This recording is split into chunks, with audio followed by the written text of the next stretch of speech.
The Bhagavatam says in the beginning, Advaya Gyan, which we can say means one thing to know.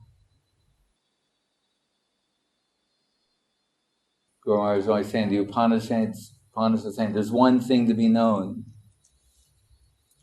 We have to think about this carefully.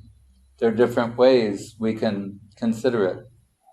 So, what I will suggest now is we understand if Krishna has been asserted as the one thing to be known, then whatever you see, like the Bhagavatam, so whatever you see that appears to be related or unrelated, it has to be connected to Krishna. Itaratas cha arteshu, and the 4 nutshell slokas in the Bhagavatam. Directly and indirectly, everything must be related to Krishna. So as we learn in China, it's more helpful to conceive of Buddha in relation to Krishna. He's an avatar of Krishna. We don't have to apologize for that. We don't normally think of him as Krishna, but it's more interesting if you understand Buddha is Krishna. And then if you think, well, why did Krishna appear like this? What was his purpose? And Buddha, like we know, Krishna is all attractive. He's the ultimate beautiful conception. He finds himself attractive, seeing his reflection in a mirror, in a jeweled column.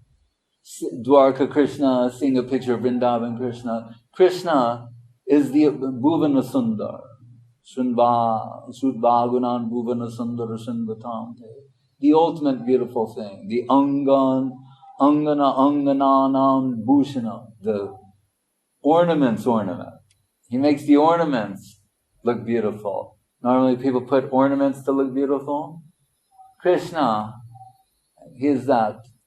So then we can understand something too, that how beautiful Buddha would be.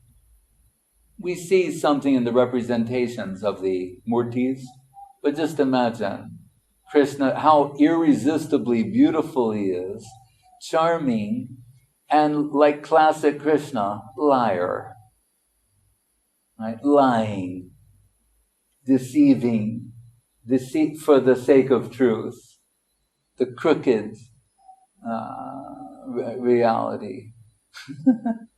Because he's saying, ahimsa sarva bhutani, stop this. But in the Vedas, forget the Veda. Don't you think about Veda, right? Forget Veda for now. That's why once on a morning walk, some man was telling Prabhupada, there was this man who would go on the walks, and we can learn something from this. The devotees wanted to strangle him, and Prabhupada found him amusing. Like when we'd go around a corner, sometimes, devotees were like, they really wanted to get him. Because he would say things you could think were offensive. But Prabhupada found him a good sparring partner, the kind of things he would say. And he'd get Prabhupada upset, but Prabhupada would come out and preach in a nice way. So once, the man was saying, oh, so-and-so has written a very wonderful book about Krishna every page. And he said, and not only that, he said, so beautifully he has expressed there that one should never kill an animal, even if it's enjoined in the Vedas. Very beautifully. Prabhupada said, that is atheism. To decry the authority of Veda, that is atheism. To not accept that. Now Prabhupada's defending meat eating according to Veda, which Buddha had to deceive them like Krishna at the Indra Yagya. Forget that and follow me. So I just mean to say, if we embrace him as an example, as Krishna appearing in this way, that will be more charming to us. If we understand that Ramachandra is Krishna, constrained by Rajniti, that will be more charming to us. If we think that they're disconnected, that will not only not be helpful, it's upasiddhantic. It's not correct. But not to go the other way, where, God is everywhere, Swamiji. Not like that. Right? Rama, Krishna, Kali, they're all the same. Not the khichdi, or worse, as Gurudev was saying, lafra. Because khichdi is 2 ingredients, really. Lafra, many.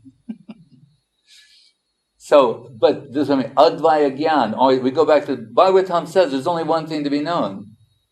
How is this Krishna? Everything I see is on some level, Krishna, came from Krishna, it's either directly or indirectly Krishna.